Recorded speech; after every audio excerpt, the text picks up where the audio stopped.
Now, suffice it to say, our inbox has been flooded with questions about this next topic. Portland's $6 million plan to tackle gun violence. The city council approved the plan yesterday.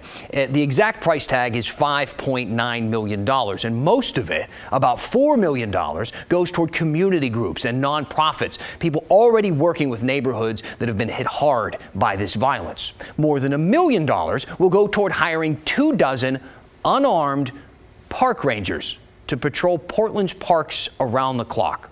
All that said, none of that money, not one penny of that money, will go toward police. No surprise, a lot of you have questions on this, so we took them to Maggie Vespa for answers.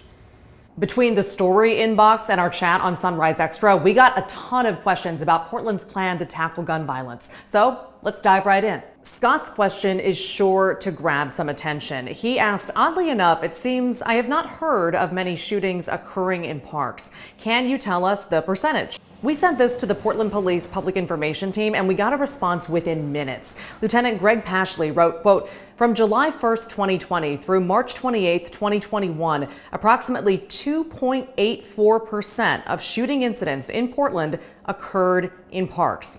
Put another way, he wrote, there were approximately 917 shooting incidents during that time period. Approximately 26 took place in a park. Less than 3%.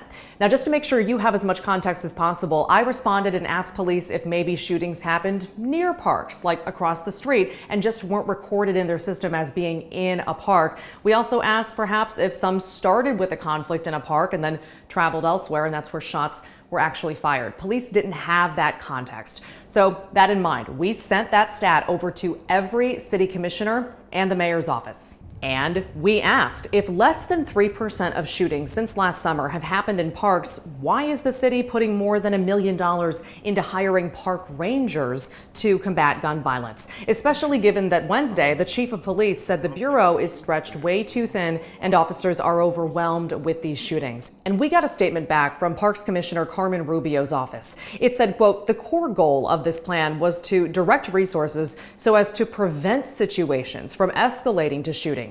Parks are a key social space for our community. Rangers provide a helpful and reassuring presence and again can catch situations before they escalate to greater violence. And Wednesday, the mayor stressed that while no new money is going toward police, there will be a restructuring of the bureau to put more officers on gun violence wherever shootings occur. For example, last month, we stood up the enhanced community safety team. That was 12 investigators, 10 officers, 3 sergeants, some analyst support. All of that is now focused 24/7 on investigative capacity for gun violence specifically. And what we've also proposed in the police bureau is the focused intervention team. That will be 12 officers and 2 sergeants who will be fundamentally focused on breaking the cycle. Maggie Vespa, KGW News.